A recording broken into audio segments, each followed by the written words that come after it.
Thanks for joining us today, guys. Today we are joined by Darrell Evans and excited for him to share a little bit about his background and his perspective with us today. So, Darrell, you mind introducing yourself to the audience? Not at all, Liam. Thanks for having me. Hi, I'm Darrell Evans here from Las Vegas, Nevada. And as Liam and I were talking offline, I started my career in my 20s in the real estate industry, grew up through the finance world of the mortgage space, and somehow landed up as an owner of a digital marketing agency around 2011. And for the last 12 years, we've been helping small and mid-sized companies escalate and grow revenue and generate leads online through all the typical platforms that probably your audience is familiar with. So you mentioned from an entrepreneur, you started up in 2011. I know you, from our conversation, kind of fell into being a business owner on the mortgage side. Did you always want to go entrepreneurial? Like, where did that come from for you? Yeah, so actually, my first entrepreneurial venture was at the age of 20 when I was in college. I started a sort of a retail store. Today we'd call it e-commerce, but back then it was me out of the trunk of my car at a swap meet, just to help fund college education. But I was fascinated by sports. I played football and baseball growing up, but that wasn't going to be my career, so I stopped at the college level.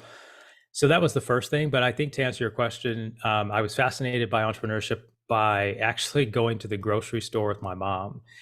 So in the 15, 16-year-old range, I would go to the store with her and I would always go over to the magazine racks.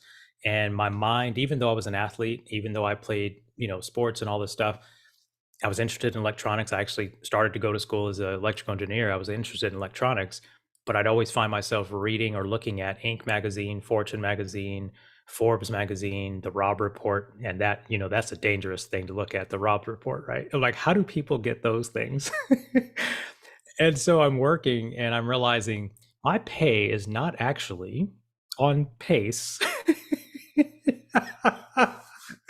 And so, um, but I think it was just this curiosity with opportunity that led me to start the first thing. And then the second thing, I got my real estate license. And one thing about entrepreneurship that I think about is interesting is if you're not paid for the work that you provide, even if your name's not on the building, I think of you as an entrepreneur, which means if you have to go prospect and you have to build relationships and you have to do your own marketing, you have to handle the sales engagement.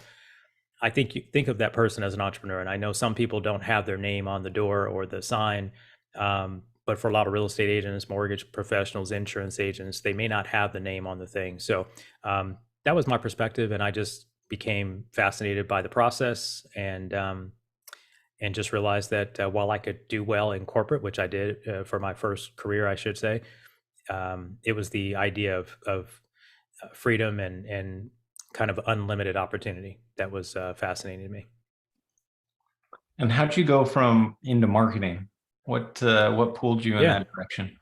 great question. So while I was in real estate, in probably 23, 4, 5, 6, something in that age range, while I was still finishing college, because I took a few years off when I started real estate, then I came back to school, changed my degree, changed my major, and started in finance. So I switched engineering to go to finance. But I was tired of cold calling. They teach you in real estate to cold call. They tell whether it's door knocking, which is just a face-to-face version of cold calling, or calling people at night. To back then, it sounds kind of archaic. I'm only 52, but back then there was this thing called for sale by owners, right, where the homeowner would actually try to sell their house themselves.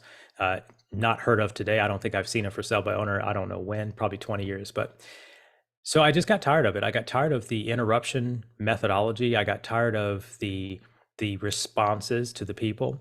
We were actually calling them. There was another one called expired listings. So the house had already been on the market 6 months, maybe a year, didn't sell. That doesn't happen today in 2022. But back then, these are the conditions, right? And I'd listen to their frustration, and I'm like, they are actually not really happy right now, and I am very selfishly trying to get in the door. And I just didn't have, I had empathy for where their frustration was. I met a guy named Mark, who at the time was the number 2 real estate agent in the state of Nevada. And I noticed that he did something completely differently, and it was called direct response marketing. And I got close enough to him. I couldn't hire him because I couldn't afford him, but he would let us rookie agents do open houses for his inventory, which would give us an opportunity to get buyer leads, His job was to build listings. He had a listing base of about 70 listings at all times. I started doing open houses and I realized he just was doing things different. He was giving out free reports. He was doing call my 1-800 number for free information about this, that, or the other thing. Today, we would call those opt in pages.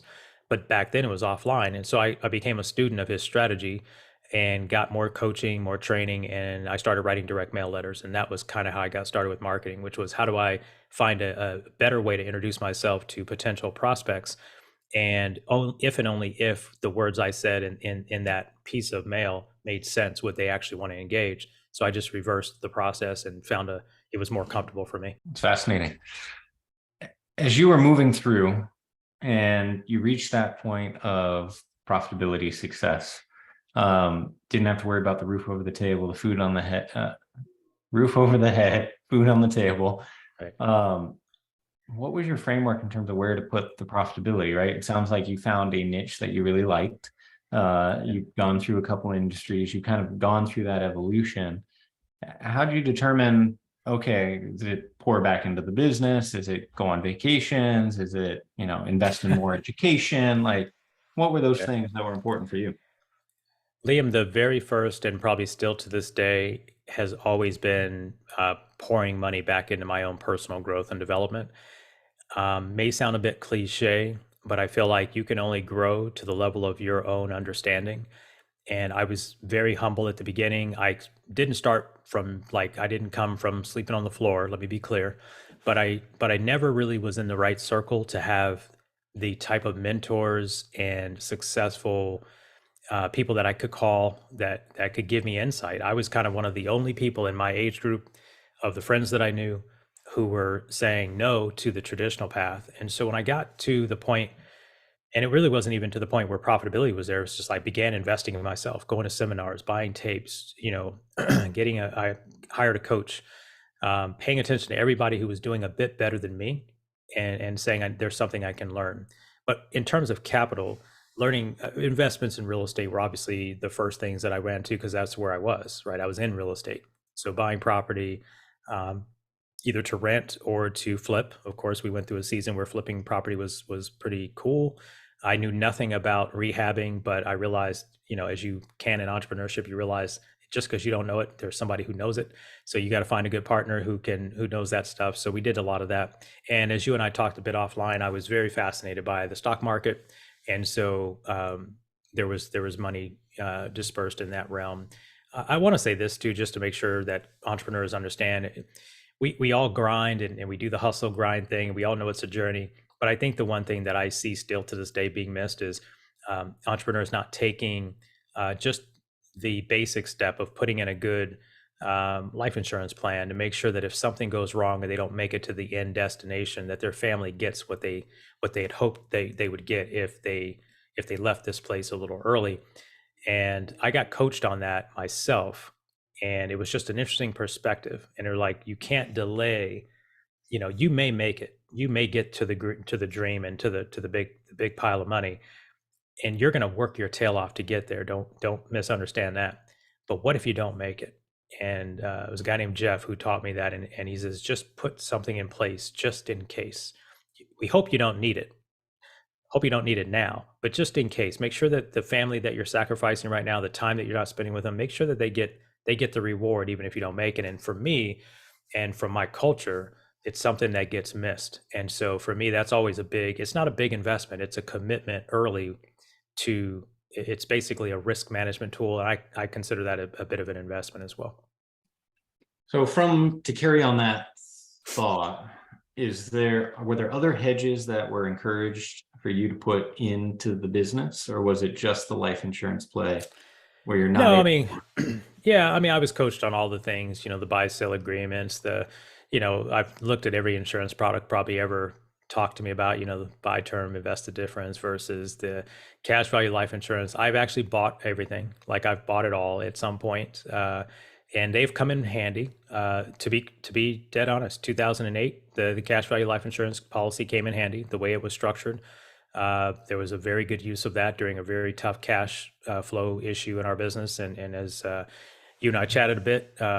We ended up shutting that company down, but that cash flow came in extremely handy. The way the policy was structured came in a very, very, very timely situation. So,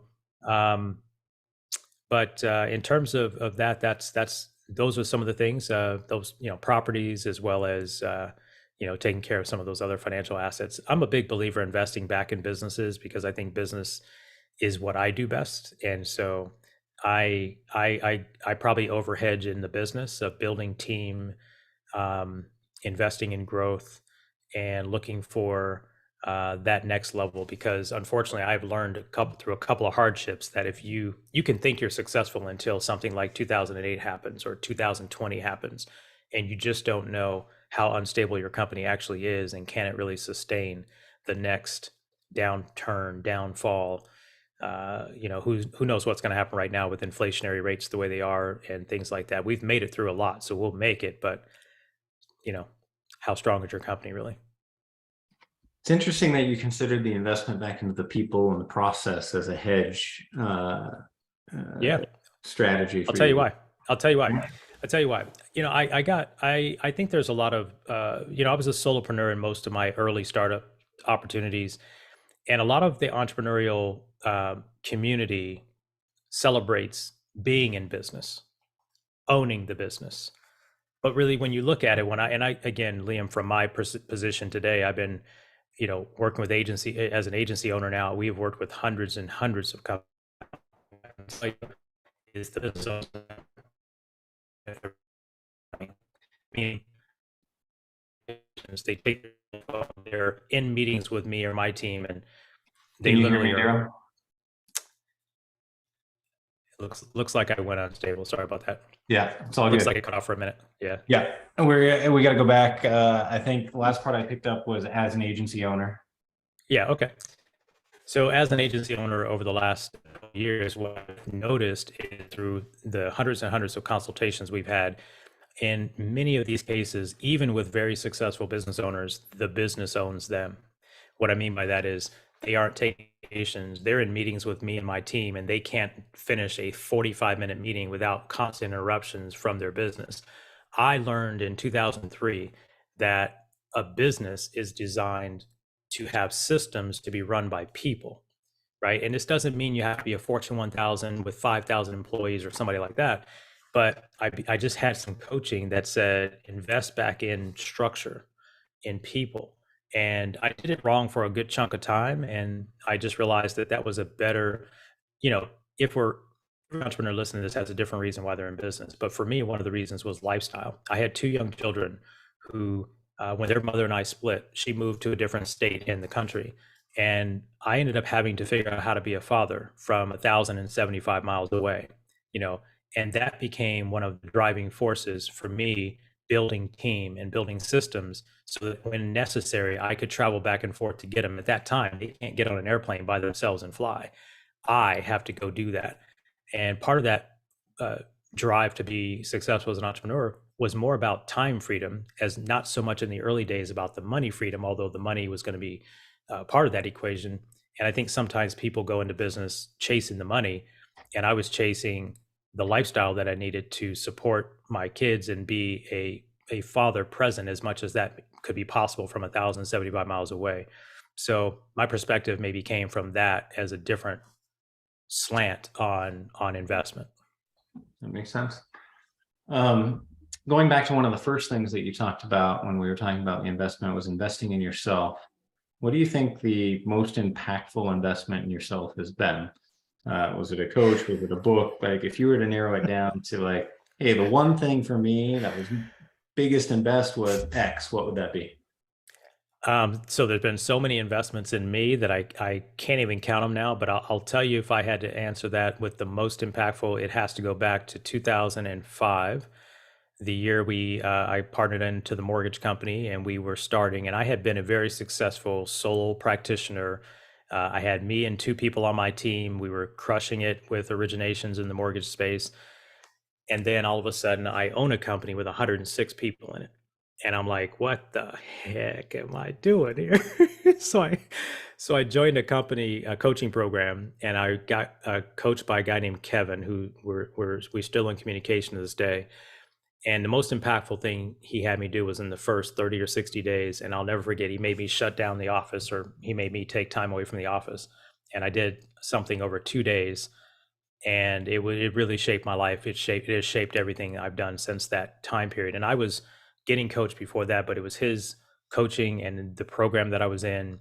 By far, I still have the work from that period of time. I still reflect on it. I make all the decisions that I've made since then based on that work. And it was just very it was work I'll never forget. And it was some soul searching, and that was absolutely 100% the most impactful investment I've ever made. So it sounds like it was a 2 day offsite with the coach to deep dive into intensive. No, actually, it was a 2 day offsite with me. He just gave me the work. He wasn't in the room. He said, you should go rent a hotel, go up to the mountains, go to the beach, whatever you need to do to get away from the world, whatever that looks like for you. And so I booked a room at a hotel out by a lake and spent 2 days with me. And the reason why you have to get isolated is because you just don't want to be influenced. It was work that really required you to do some deep thinking, and I don't know if I've ever done any work like that since. It was that big a deal. But no, he gave me the assignments, and I had to come back and report. By the way, and by the way, this wasn't cheap either. It was a ticket. It was a good ticket investment, higher than I'd ever made in myself on any one coaching program, or wasn't the highest ever, but it was up there at that time. And I had no idea what I was getting into, but I needed help. The reality was I needed help, and they were a highly recommended company in leadership development and things of that nature. And when you get help, you just got to do what they tell you to do. Like, too many times we think we know it all, or we think we can figure it out. I was willing to say, I don't know what I'm going to do. And the funny thing was, this work had nothing to do with running that doggone mortgage company. It had nothing to do with it. Usually doesn't, right? It's amazing. The money is not necessarily a factor, right? The money is a factor to make it painful and important enough to you that you put the value and the time into whatever the exercise is. But the exercise at Yes. the end of the day is you and yourself, and it always is, Yes. right? And it's Yes. Yeah. You versus you. you versus you, and it's great to have the accountability, and that's what money helps with in these programs. But um, so to challenge you a bit, how come you haven't done anything similar since? So, I mean, I've been in coaching. I've got an advisor who's been with us since 2014 at the agency. I'm coached by someone in the speaking and thought leadership space. So I've gotten plenty of coaching. What I mean is, I don't know if I've done anything as impactful. I don't think I've had a coach take me through anything as impactful. My current advisor has helped us avoid a lot of catastrophes. We pay him, we've been in a relationship with him since 2014. I'm in a mastermind, but in terms of impact, nothing comes close. And Do you think that spending another couple days, do you think, I guess where I'm going with this is things evolve over time, right? sure. And do you think spending another couple days, and whether it's revisiting the same questions or the same work or a different set of work that's more relevant to where you are today, would generate maybe not the same, but additional impact? So I review that work every 2 years. And the answer is, there's no way that my answers wouldn't change. Let me tell you what one of the biggest questions was that I wrestled with. I had to write down, okay, this one exercise had to do with 10 people who would speak at your funeral. And while there's a couple of names on that list who would not be on that list today because either they're just not a part of my immediate family, what I would want them to say wouldn't change. And that's what hasn't changed. That's why I say, I don't know how they came up with these questions. You're nodding because you've probably been through some similar work like this, but nobody ever, I just, you don't come back the same after 2 days of writing the words of what somebody else would say. And it really, you have to say to yourself, who do I want to be? And who do I want to be for them and to them? How do I want to show up in their life? and it's character building work. Has nothing to do with it. Didn't have anything to do with entrepreneurship, but in a way it did, because I had to show up for my clients, and all of it was very interesting. But I review that work. I have that work will never as long as Dropbox is still around, and I think I redundancy put it on Google Drive too. I'm never going to let that work disappear from my life, because it was that big a deal. I ain't gonna lie to you. When I look at it, I cannot look at it without tearing up. It's that weird that there are things happening right now, Liam, that I wrote down during those 2 days that are just now happening. Just now. Just now. And I actually went back, what is it, a year or so ago. There was a time, and I'll just tell you one of them really quick. At that time, this is way before this sort of digital nomad, work from anywhere lifestyle. But I wrote something back then that said, I have an amazing team who live all around the world and whatever. Where did I come up with that? In 2005, we had an office, a brick and mortar location. And as far as I know, the mortgage business is still kind of weird, where you can't be, right? You don't get, right? So where was I in 2005 to think that I was going to have this international team? And what do you know? 2020 comes along, COVID comes along, and all of a sudden now my company's based in Las Vegas. Up until just recently, I was the only employee in the United States for the last couple of years. Like, our team got dispersed, and this company was based in Las Vegas. I'm still the only employee in Las Vegas. That's a complete stark opposite to the fact that we've had 2 brick and mortar offices in Nevada, in Las Vegas, for the last decade. And all of a sudden, 2 years or 12 years we've been open. And in the last 2 years, we don't have an office, and our team is dispersed. So, I mean, it's just interesting things that have happened, and you just don't know, why would I say that in 2005? And now I got some really cool people that work with us all around the world.